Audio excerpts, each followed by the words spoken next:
மாணவர்களே, இன்னைக்கு நம்ம பார்க்க போகிற டாபிக் என்னன்னு சொன்னால், இந்த டி தொகுதி தனிமங்களில் பொட்டாசியம் பெர்மாங்கனேட் இதை பற்றி என்ன செய்கிறோன்னு சொன்னால் பார்க்க போகிறோம். Potassium permanganate. இந்த பொட்டாசியம் பெர்மாங்கனேட் அப்படிங்கிறது என்னச்சுன்னா KMnO4. பொட்டாசியம் பெர்மாங்கனேட் அதனுடைய மூலக்கூறு வாய்ப்பாடு என்னது KMnO4. இந்த பொட்டாசியம் பெர்மாங்கனேட்டை எப்படி தயாரிக்கலாம் அப்படின்னு என்ன செஞ்சோன்னா நம்ம பார்க்கலாம். பொட்டாசியம் பெர்மாங்கனேட்டை எப்படி தயாரிக்கிறாங்கன்னு சொன்னால், இயற்கையில் என்ன செஞ்சோன்னா பைரோலுசைட் அப்படிங்கிற ஒரு தாது கிடைக்கும். இப்படி கூட எழுதலாம், தாது பைரோலுசைட் அப்படின்னு எழுதுனா போதும். இந்த பைரோலுசைட் தாதுவை எடுத்துட்டு என்ன செய்யறாங்கன்னு சொன்னால், பொட்டாசியம் ஹைட்ராக்சைடோடு சேர்த்து காற்றுனா எனக்கு ஆக்சிஜன் அல்லது என்ன சொன்னால் பொட்டாசியம் நைட்ரேட் KNO3 அல்லது KClO3 இவற்றோடு சேர்த்து என்ன செய்கிறாங்கன்னு சொன்னால் உருக்குறாங்க. என்ன செய்கிறாங்கப்பா, இந்த பைரோலுசைட் தாது தூளாக்கப்பட்ட இந்த பைரோலுசைட் தாதுவோடு, பைரோலுசைட் தாதுங்கிறது என்னச்சுன்னா MnO2, இந்த பைரோலுசைட் தாதுவோடு KOH பொட்டாசியம் ஹைட்ராக்சைடு மற்றும் காற்றை சேர்த்து அல்லது என்ன செஞ்சுன்னா பொட்டாசியம் நைட்ரேட் KClO3 இதில் ஏதாவது ஒன்று என்ன செஞ்சுன்னா எடுத்துக்கிட்டு நல்லா உருக்குறாங்க. என்ன செஞ்சுன்னா உருக்கப்படுது. அப்போ நமக்கு என்ன செஞ்சுன்னா இந்த பைரோலுசைட் தாதுவானது பொட்டாசியம் மாங்கனேட்டாக மாறுது. நர்களே MnO2 பைரோலுசைட் தாது, இதோடு potassium hydroxide KOH, O2 oxygen காற்றை செலுத்தி என்ன செய்யறாங்கன்னு சொன்னா நல்லா உருக்கப்படுது. அப்போ என்ன ஆகுதுன்னு சொன்னா, இந்த பைரோலுசைட் தாது MnO2 ஆனது பொட்டாசியம் மாங்கனேட்டாக மாறுது. நீ நல்லா ஞாபகம் வச்சுக்கணும், பொட்டாசியம் பெர்மாங்கனேட்டுங்கிறது KMnO4 இதுதான் நம்ம தயாரிக்கிறோம். ஆனால் நமக்கு இங்கே என்ன கிடைக்குது, பொட்டாசியம் மாங்கனேட் கிடைக்குது. K2MnO4 அப்படிங்கிறது இருந்துச்சுன்னா பொட்டாசியம் மாங்கனேட் கிடைக்கும். அப்போ என்ன செய்யறோம், பைரோலுசைட் தாதுவை பொட்டாசியம் ஹைட்ராக்சைடு சேர்த்து MnO2 + KOH காற்றை செலுத்தி என்ன செய்யணும்னா உடுக்கிறோம். நீ இந்த வார்த்தையெல்லாம் எழுத வேணாம், அந்த சமன்பாடு எழுதுனா போதும். MnO2 + KOH + O2 இது எப்படி மாறுதுன்னு சொன்னால், இந்த பைரோலுசைட் தாதுவானது MnO2 ஆனது எப்படி மாறுது, பொட்டாசியம் மாங்கனேட்டாக மாறுது. K2MnO4 அப்படிங்கிறது பொட்டாசியம் மாங்கனேட்டாக என்ன செஞ்சுன்னா மாறும். பொட்டாசியம் மாங்கனேட் என்ன செஞ்சுன்னா கிடைக்கும். இப்போ இந்த பொட்டாசியம் மாங்கனேட்டை பொட்டாசியம் பெர்மாங்கனேட்டாக மாற்றுவதற்கு 2 முறைகள் சொல்றாங்க. ஒன்று என்ன செஞ்சுன்னா ஆக்சிஜன் ஏற்ற முறை, வேதிய ஆக்சிஜன் ஏற்ற முறை. இன்னொன்று மின்னாறு போக்கு முறை. 2 முறைகள் இருக்கு. 2 முறையில ஏதாவது ஒரு முறையை பயன்படுத்தி இந்த பொட்டாசியம் மாங்கனேட்டை பெர்மாங்கனேட்டாக என்ன செய்யலாம்னு சொன்னா மாற்றலாம். பொட்டாசியம் மாங்கனேட்டுங்கிறது K2MnO4. உன் புக்கில் அந்த K2MnO4 அப்படிங்கிறதுக்கு பதிலாக தான் எப்படி கொடுத்துருக்காங்கன்னு சொன்னா MnO4 2- இந்த இடத்துல இருக்கு இல்லையா, இந்த MnO4 2- நீ எப்படி எடுத்துக்கணும், K2MnO4. இதை என்ன செய்யறாங்கன்னு சொன்னா ஓசோன் அல்லது குளோரினை கொண்டு ஆக்சிஜனேற்றம் செய்யறாங்க. ஓசோன் அல்லது குளோரினை கொண்டு இந்த இருக்குல்லையே, இந்த இடத்துல இந்த K2MnO4 தான் என்னச்சுன்னா இந்த இடத்துல உனக்கு MnO4 2- அப்படின்னு என்ன செஞ்சிருக்காங்கன்னு சொன்னா கொடுத்துருக்காங்க. இந்த K2MnO4 இது இருந்துச்சுன்னா ஓசோனோடு சேர்த்து ஆக்சிஜனேற்றத்துக்கு உட்படுத்துறாங்க. அப்போ இந்த K2MnO4 எப்படி மாறுச்சுன்னா KMnO4 ஆக மாறுது. அதாவது மாங்கனேட் அயனியானது பெர்மாங்கனேட் அயனியாக மாறுது. மாங்கனேட் அயனிங்கிறது எப்படின்னு சொன்னா இந்த இடத்துல MnO4 2- இது ஓசோன் அல்லது குளோரின் இந்த இருக்குல்லையா, குளோரினோடு சேர்த்து ஆக்சிஜனேற்றத்துக்கு உட்படும் பொழுது இந்த மாங்கனேட் அயனி பெர்மாங்கனேட் அயனியாக மாறுது. இந்த இருக்குல்லையே, இந்த ரியாக்ஷன் இப்படி கூட எழுதலாம். இந்த KMnO4 எப்படி இருக்குன்னு சொன்னா K2MnO4 அதான் உன் புக்கில் எப்படி எழுதியிருக்கேன், MnO4 2-. அதாவது இந்த K+ அயனி எடுத்துட்டு இந்த 2K+ பதிலாக MnO4 2-. இதை ஆக்சிஜனேற்றம் செய்யும் பொழுது இது எப்படி மாறுச்சுன்னா KMnO4 ஆக என்ன செஞ்சுன்னா மாறுது. இந்த K2MnO4 எப்படி மாறுதுன்னு KMnO4 ஆக மாறுது. KMnO4 அப்படின்னு என்ன செஞ்சுன்னா மாறும். KMnO4 அப்படின்ட்டு மாறுது. KMnO4 மாறுது.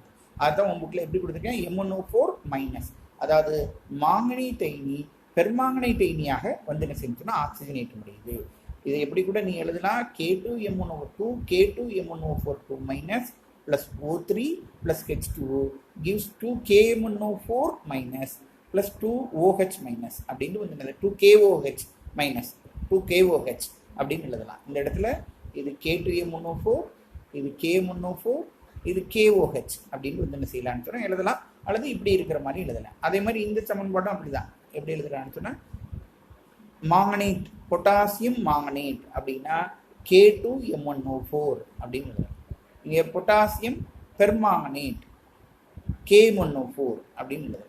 இங்கே KCl அப்படின்னு வந்து என்ன செஞ்சுன்னா வெளியே எப்போ இதை வந்து நீ பொட்டாசியம் மாங்கனேட் அயனியாக எழுதலாம், அல்லது இப்படி புக்கில் இருக்கிற மாதிரியே நீ எப்படி என்ன செய்யலாம்னு சொன்னால் எழுதலாம். இந்த மாங்கனேட் அயனியானது ஓசோனோடு சேர்த்து ஆக்சிஜனேற்றத்துக்கு உட்படும் பொழுது பெர்மாங்கனேட் அயனியாக மாறும், அல்லது ஓசோனுக்கு பதிலாக குளோரினை கொண்டு ஆக்சிஜனேற்றத்துக்கு உட்படும் பொழுதும் இந்த மாங்கனேட் அயனி MnO4 அயனியானது பெர்மாங்கனேட் அயனியாக வந்து என்ன செஞ்சுன்னா மாற்றப்படும். இது ஒரு முறை. அப்படி இல்லையா, அங்கே நமக்கு கிடைக்கப்பட்ட என்ன செய்யணும்னு சொன்னால் இந்த பொட்டாசியம் பெர்மாங்கனேட்டை மின்னாற்பகுப்புக்கு உட்படுத்துகிறோம். அப்போ மின்னாற்பகுப்புக்கு உட்படுத்தும் பொழுது இந்த பொட்டாசியம் மாங்கனேட் அயனியானது K+ அயனியாகவும் MnO4 அயனியாகவும் பிரியடையும்.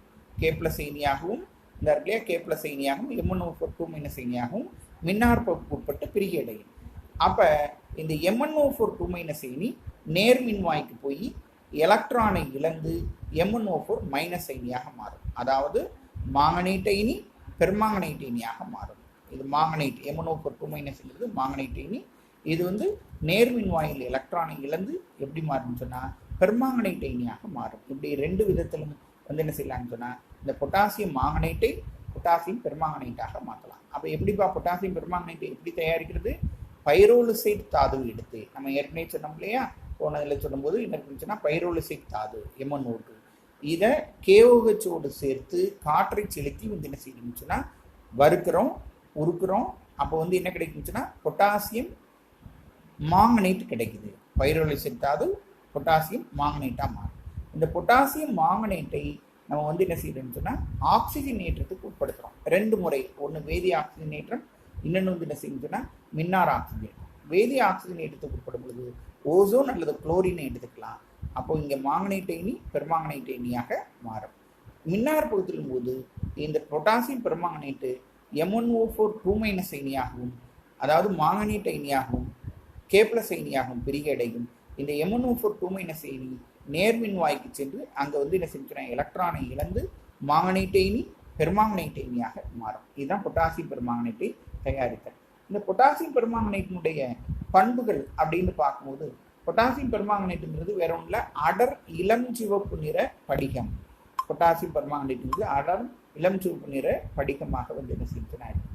இப்போ இது ஒன்றும் கிடையாது, நீ இதில் பார்த்தீங்கன்னா தெரியும். இந்த ஹாஸ்பிட்டலுக்கெல்லாம் பல்வலி அல்லது பல் பிடுங்கும் போது வந்து என்ன செய்வாங்கன்னு சொன்னால் ஒரு ப்ளூ கலரில் பிங்க் கலரில் ஒரு சொல்யூஷனை கொடுத்து வந்து என்ன செய்வாங்கன்னு சொன்னால் ஒரு கரைசலை கொடுத்து வாய்க்கு பிடிக்க சொல்லுவாங்க. அதான் வந்து என்ன சொன்னால் பொட்டாசியம் பெர்மாங்கனேட். ஏன்னா இது ஒரு மிகச்சிறந்த கிருமி நாசினியாக இருக்கிறதுனால அதை வந்து என்ன செய்வாங்கன்னு சொன்னால் இந்த பல்வலி அல்லது பல் பிடுங்கினா வந்து என்ன செய்வாங்கன்னு சொன்னால் கொஞ்சம் வாயில் கொப்பளிக்க சொல்லுவாங்க இந்த பொட்டாசியம் பெர்மாங்கனேட். நீ பார்த்துருந்துருப்ப. இப்போ இந்த பொட்டாசியம் பெர்மாங்கனேட்டில் இந்த மாங்கனேட் அயனியுடைய அமைப்பு எப்படி இருக்குது அப்படின்னு பார்த்தா இந்த மாங்கனேட் அயனியில் உள்ள Mn7+ அயனி sp3 இனக்கலப்புக்கு வந்து என்ன செஞ்சோம் உட்படுது. இதில் இந்த பொட்டாசியம் இந்த பெர்மாங்கனேட் அயனியில் உள்ள இந்த மாங்கனீஸ் வந்து என்ன இருக்குன்னு சொன்னால் அதனுடைய ஆக்சிஜனேற்ற எண் +7 Mn7+. இந்த Mn7+ அயனி என்ன இனக்கலப்பில் sp3 இனக்கலப்பு. sp3 இனக்கலப்புனாலே அதனுடைய வடிவம் நான்முகி வடிவம். இந்த இருக்குல்லையா நான்முகி வடிவத்தில் வந்துட்டு இருக்கும். இந்த இருக்குல்லையா Mn7+, இதில் இப்படி 4 O2 வந்து என்ன செஞ்சுன்னா O2- இருக்கும். இது மாதிரி வந்து என்ன செஞ்சுன்னா இதனுடைய வடிவம் நான்முகி வடிவத்தில் வந்து என்ன செஞ்சுன்னா இருக்குது. அப்போ என்னையா இருக்குது இந்த பொட்டாசியம் பெர்மாங்கனேட்டில் இந்த MnO4- அயனி, இந்த பெர்மாங்கனேட் அயனி, இதில் உள்ள மாங்கனீஸ் வந்து என்ன ஆக்சிஜனேற்ற நிலையில் இருக்குப்பா, என்ன ஆக்சிஜனேற்ற நிலையில் இருக்குது +7 ஆக்சிஜனேற்ற நிலை. இதனுடைய இனக்கலப்பு என்ன இனக்கலப்பு? sp3 இனக்கலப்பு. இது என்ன வடிவத்தில் இருக்குது? நான்முகி வடிவம். இதுதான் வந்து என்ன செஞ்சோன்னா நான்முகி வடிவம். Mn7+ அயனி நடுவில் இருக்கும், இதில் 4 ஆக்சிஜன் இந்த மாதிரி வந்து என்ன செஞ்சுனா இருக்கும்.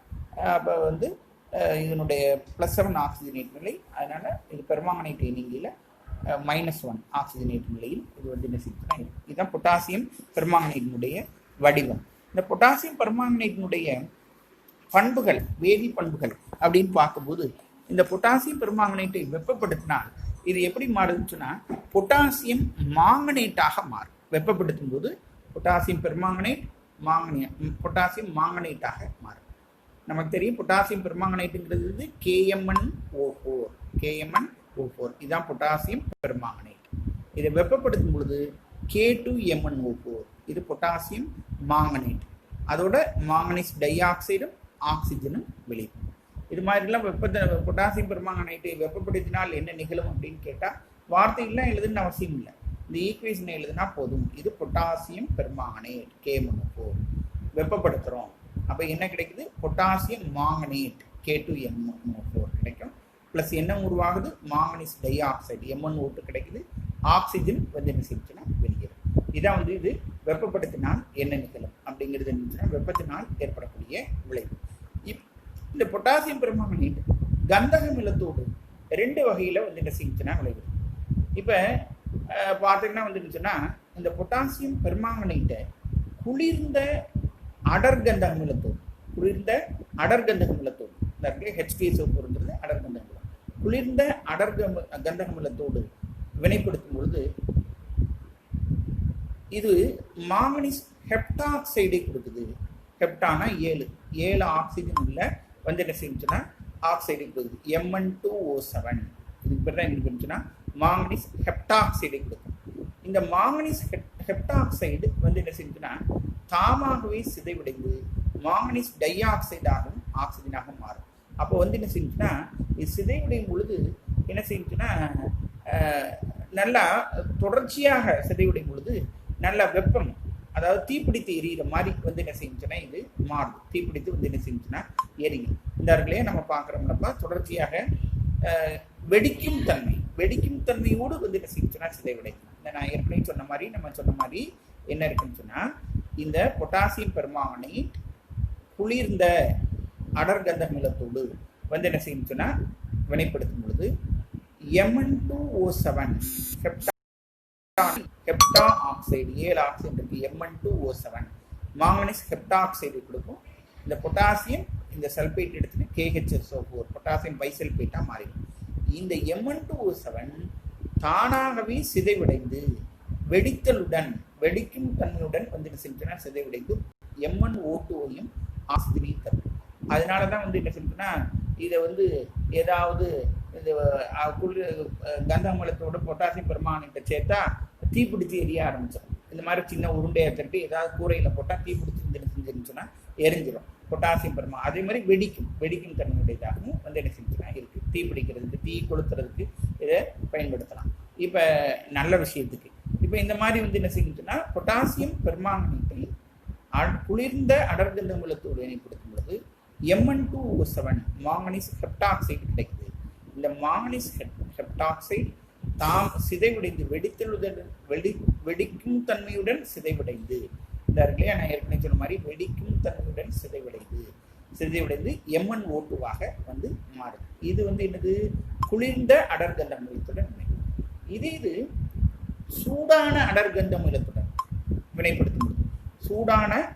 அமிலத்துடன் வினைப்படுத்தும் பொழுது என்ன நடக்குதுன்னு சொன்னால் இந்த இருக்கு இல்லையா இந்த பொட்டாசியம் பெர்மாங்கனேட்டில் உள்ள இந்த இந்த சல்ஃபூரிக் அமிலத்தில் உள்ள சல்பேட் எடுத்துட்டு K2SO4 அப்படின்னு இந்த மாங்கனீஸ் சல்ஃபூரிக் அமிலத்தில் உள்ள SO4 எடுத்துட்டு MnSO4 மாங்கனீஸ் சல்பேட்டாக மாறும். ஹைட்ரஜன் ஆக்சிஜன் இருக்கிறதுனால H2O வெளியே போகும். அது போக எண்ணவும் வெளியே போகுச்சுன்னா ஆக்சிஜனும் வந்து என்ன செஞ்சுன்னா வெளியே போகும். இந்த இருக்குல்லப்பா KMnO4 நல்ல சூடான அடர்கந்த அமிலத்தோடு வினைபுரியும் பொழுது இந்த பொட்டாசியம் சல்ஃபூரிக் அமிலத்தை எடுத்துட்டு K2SO4 மாறுது. அதே மாதிரி இந்த மாங்கனீஸ் சல்ஃபூரிக் அமிலத்தோடு வினைபுரிந்து MnSO4 மாறுது. ஹைட்ரஜன் ஆக்சிஜன் எடுத்துட்டு நீராகவும் ஆக்சிஜனும் வெளியே போகும். இந்த பொட்டாசியம் பெர்மாங்கனேட் மிகச்சிறந்த ஆக்சிஜனேட்டரி. இதில் உன் புக்கில் நிறைய ரியாக்ஷன் கொடுத்துருக்காங்க. அது அத்தனையும் உனக்கு வந்து என்ன செஞ்சுன்னா எழுதி பார்த்து படிக்கிறதா இருந்தால் நீ படிச்சுக்கோ. படிக்கிறதா இருந்தால் வந்து என்ன செஞ்சுன்னா படிச்சுக்கலாம். படிக்கிறதுல வந்து என்ன செஞ்சுன்னா ஒன்று உனக்கு வந்து என்ன செய்யலன்னுச்சுன்னா இல்லை படிக்கலாம். படிக்கிறத பற்றி ஒன்று வந்து என்ன செஞ்சுன்னா இல்லை. ஆனால்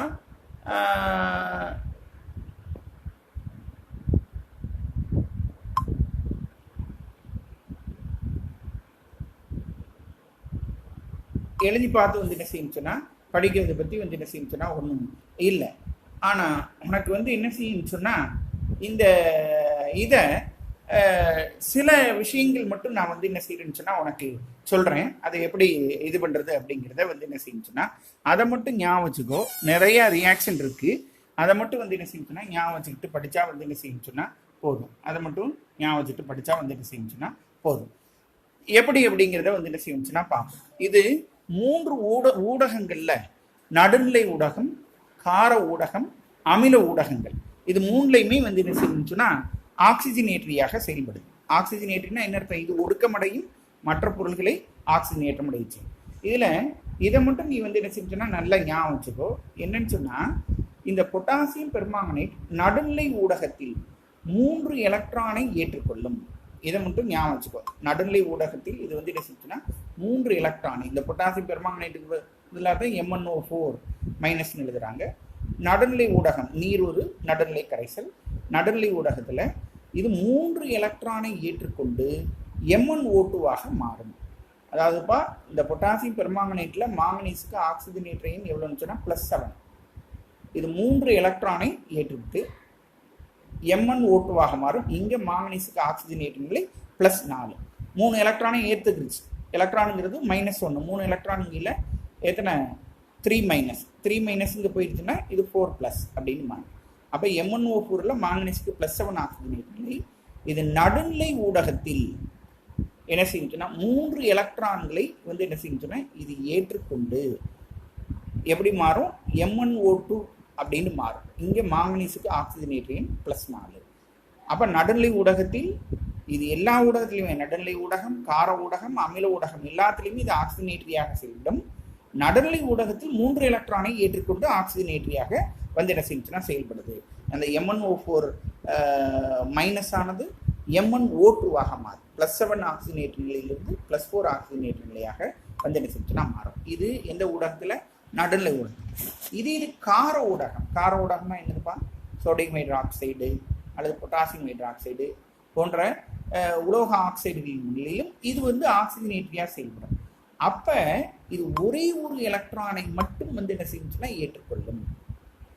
ஏற்றுக்கொண்டு மாங்கனேட் அயனியா பெர்மாங்கனேட் அயனியானது மாங்கனேட் அயனியாக மாறும். MnO4 மைனஸ் இந்த ஒரு எலக்ட்ரானை ஏற்றுக்கொண்டு MnO4 2- வந்து என்ன செஞ்சுன்னா மாறும். அதாவது பெர்மாங்கனேட் அயனி மாங்கனேட் அயனியாக வந்து என்ன செஞ்சுன்னா மாறுது. மாங்கனேட் அயனியாக வந்து என்ன செஞ்சுன்னா மாறும். +7 ஆக்சிஜனேட்டர்களில் இருக்கக்கூடிய அதாவது இது +7 ஆக்சிஜனேட், இதில் ஆக்சிஜனேட்டரின் இதுக்கு வந்து +7. இங்கே இதனுடைய ஆக்சிஜனேட்டரின் எப்படி இருக்கு அப்படின்னு சொன்னால் இது ஒரு எலக்ட்ரானை ஏற்றுக்கிட்டதுனால எப்படி மாறும்? +6ஆக மாறும். இங்கே மாங்கனீஸ் ஒரு எலக்ட்ரானை ஏற்றுக்கிறது, +7 இருக்கிறது எப்படி மாறுதுன்னு சொன்னால் +6ஆக மாறுது. அப்போ கார ஊடகத்தில் இது ஒரு எலக்ட்ரானை ஏற்றுக்கிட்டு வந்து ஏற்று ஒடுக்கமடையுது. இது ஒடுக்கமடையுதுன்னா என்ன அர்த்தம்? பிற சேர்மங்களை ஆக்சிஜனேற்றம் அடையிச்சு. பிற மற்ற தனிமங்களை ஆக்சிஜனேற்றம் அடைய வந்து என்ன செஞ்சுன்னா செய்யுது. அப்போ என்னையா நீ தெரிஞ்சுக்கிற வேண்டியது என்னது? அமில ஊடகத்தில் நடுநிலை ஊடகத்தில் இது வந்து 3 எலக்ட்ரான்களை வந்து என்ன செஞ்சுன்னா ஏற்றுக்கிறோம். இந்த மாதிரி 3 எலக்ட்ரானை ஏற்றுக்கிறோம்.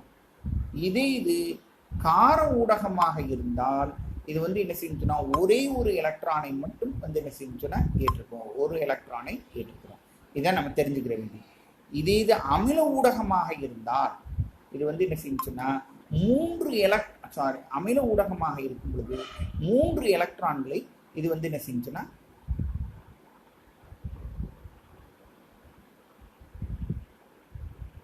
5 எலக்ட்ரான்களை வந்து என்ன செஞ்சுன்னா ஏற்றுக்கிறோம்.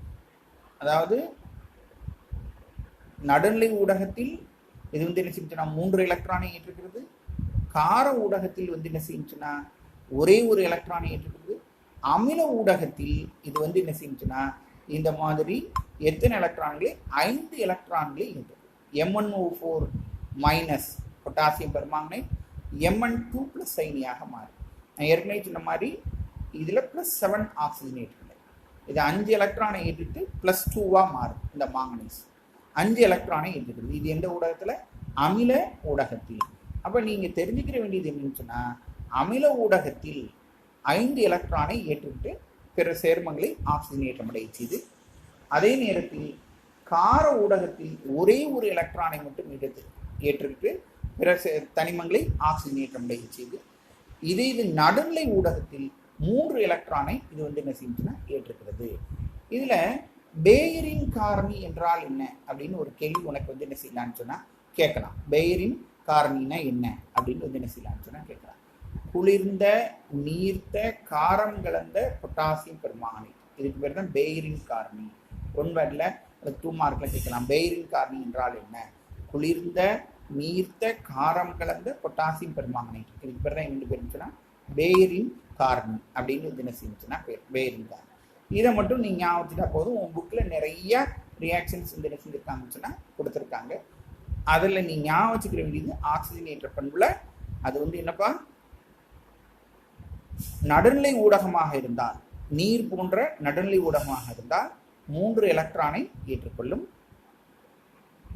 கார ஊடகமாக இருந்தால் 1 எலக்ட்ரானை ஏற்றுக்கொள்ளும். அமில ஊடகமாக இருந்தால் 5 எலக்ட்ரானை ஏற்றுக்கொள்ளும். இப்போ இந்த பொட்டாசியம் பெர்மாங்கனேட்டுடைய பயன்கள் என்ன அப்படின்னு என்ன செஞ்சுன்னா நம்ம பார்க்கணும். இது 2 மார்க் 3 மார்க்கில் கேட்கலாம். இது ஒரு வலிமை மிக்க ஆக்சிஜனேற்றி. இப்போ தான் கொஞ்ச நேரத்துக்கு முன்னாடி பார்த்தோம். அமில ஊடகத்தில் 5 எலக்ட்ரானை ஏற்றுக்கிட்டு பிற தனிமங்களை ஆக்சிஜனேற்றம் அடைய செய்து, கார ஊடகத்தில் 1 எலக்ட்ரானை ஏற்றுக்கிறது. அதே மாதிரி நடுநிலை ஊடகத்தில் 3 எலக்ட்ரானை ஏற்றுக்கொண்டு பிற தனிமங்களை ஆக்சிஜனேற்றம் செய்கிறது. எனவே இது ஒரு வலிமை மிக்க ஆக்சிஜன் ஏற்றி.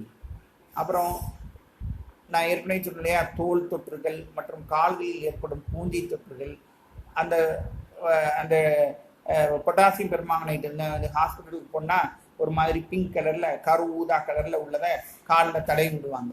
அதுக்கு என்னன்னு சொன்னால், இந்த காலில் இந்த தோலில் தொற்று அல்லது அந்த பூஞ்சை காலில் ஏதாவது அந்த புண்களில் பூஞ்சைகள் இருந்தால் அதை க்யூர் பண்ணுறதுக்கு இதை என்ன செய்வாங்கன்னு சொன்னால் பயன்படுத்துவாங்க. அதே மாதிரி நீரை தூய்மைப்படுத்தும் தொழிற்சாலைகளில் இது என்ன செஞ்சுன்னா பயன்படுது. கரிமச் சேர்மங்களில் காணப்படும் நிறைவுறா தன்மையை கண்டறிய பேயரின் காரணியாக பயன்படுது. அதாவது இப்போ இந்த பேயரின் காரணி என்ன செஞ்சுன்னா, அல்கீன்களை அல்கீன் டபுள் பாண்ட் இரட்டை பிணைப்பு இருக்கிறது, நிறைவுறா தன்மையுடைய அவற்றை பேயரின் காரணியோடு வினைப்படுத்தும் பொழுது அது எப்படி மாறுச்சுன்னா டயால்களாக மாறும். இப்போ உதாரணமாக எத்திலின் எடுத்துட்டா எத்திலின் கிளைக்காலாக அந்த பேயரின் காரணி மாறும். அப்போ அப்படி மாறுச்சுன்னு சொன்னால் அதில் டபுள் பாண்ட் இருக்குது. டபுள் பாண்ட்ங்கிறது நிறைவுறா தன்மை உடையதாக இருக்குது, அன்சேச்சுரேட்டட் அப்படிங்கிறத நம்ம என்ன செய்யலாம்னு சொன்னால் கண்டுபிடிக்கலாம். அதே மாதிரி ஆய்வகத்தில் ஆக்சலைட் உப்புக்கள், ஹைட்ரஜன் பெராக்சைடு இவற்றை அளந்தறிய பருமநொதி பகுப்பாயில் பயன்படுது. அப்போ பயன்கள் அப்படின்னு கேட்டால் இது ஒரு வலிமை மிக்க ஆக்சிஜனேற்றி, தோல் தொற்றுகள் மற்றும் பூஞ்சைகள், கால்களில் ஏற்படும் பூஞ்சைகளை குணப்படுத்த பயன்படுது, நீரை தூய்மையாக்குவதற்கு பயன்படுது, கரிமச் சேர்மங்களில் காணப்படும் நிறைவுறா தன்மையை கண்டறிய பேயரின் காரணியாக பயன்படுது, ஃபெர்ரஸ் ஆக்சலேட் மற்றும் ஹைட்ரஜன் பெராக்சைடு மற்றும் அயோடினை அளந்தறிய என்ன செஞ்சுன்னா பருமநெறி பகுப்பாய்வில் பயன்படுது. அப்படிங்கிறத நீ என்ன செஞ்சுன்னா படிச்சுக்கோ. இதுதான் என்னதுன்னு சொன்னால் பொட்டாசியம் பெர்மாங்கனேட்டினுடைய பயன். இப்போ நம்ம இந்த பொட்டாசியம் பெர்மாங்கனேட்டை பற்றி பார்க்கும் பொழுது அமிலங்கள் ஹைட்ரோகுளோரிக் அமிலம் இருக்குது, நைட்ரிக் அமிலம் இருக்குது, கந்தகமிலம் இருக்குது. கந்தகமிலத்தோடு புரியக்கூடிய வினையை மட்டும் நம்ம பார்த்தோம். அப்போ மற்ற 2 அமிலங்களோடு இது வினை புரியாதா அப்படின்னா வினை புரியாது. ஏன்னா இது ஹைட்ரோகுளோரிக் அமிலத்தை குளோரினாக ஆக்சிஜன் ஏற்றம் அடைய செய்கிறது. ஏன்னா இது ஒரு வலிமை மிக்க ஆக்சிஜன் ஏற்றியாக பொட்டாசியம் பெர்மாங்கனேட்டு குளோரினாக அதனை ஆக்சிஜன் ஏற்றம் அடைய செய்யும். அப்போ அது எதோடு வினை புரியாது? அதாவது அந்த பொட்டாசியம் பெர்மாங்கனேட்டை ஹைட்ரோகுளோரிக் அமிலத்தை பயன்படுத்தி அமிலத்தன்மையுடையதாக மாற்ற முடியாது. ஏன் மாற்ற முடியாதுன்னா இது அந்த ஹைட்ரோகுளோரிக் அமிலத்தை குளோரினாக ஆக்சிஜனேற்றம் அடைய செய்யும். அதே மாதிரி நைட்ரிக் அமிலத்தை பயன்படுத்தவும் இதை அமிலத்தன்மையுடையதாக மாற்ற முடியாது. ஏன்னா நைட்ரிக் அமிலம்ங்கிறது ஒரு ஆக்சிஜன் ஏற்றி, இதுவும் ஒரு வலிமை மிக்க ஆக்சிஜன் ஏற்றியாக இருப்பதனால இது என்ன செய்யாதுன்னு சொன்னால் அதை நைட்ரிக் அமிலத்தை பயன்படுத்தி இதை அமிலத்தினுடையதாக மாற்ற முடியாது. ஆனால் சல்பூரிக் அமிலமானது பொட்டாசியம் பெர்மாங்கனேட்டுடன் எத்தகைய வேதிவினையும் புரிவது இல்லை. அதனால இது அமிலத்தினுடையதாக பொட்டாசியம் பெர்மாங்கனேட்டை அமிலத்தினுடையதாக மாற்றுவதற்கு கந்தக அமிலம்னா மிகச்சிறந்தது. அப்போ மற்ற 2 அமிலமும் என்ன ஆகுது? இதோடு வினை புரிகிறது. HCl-ம் HNO3.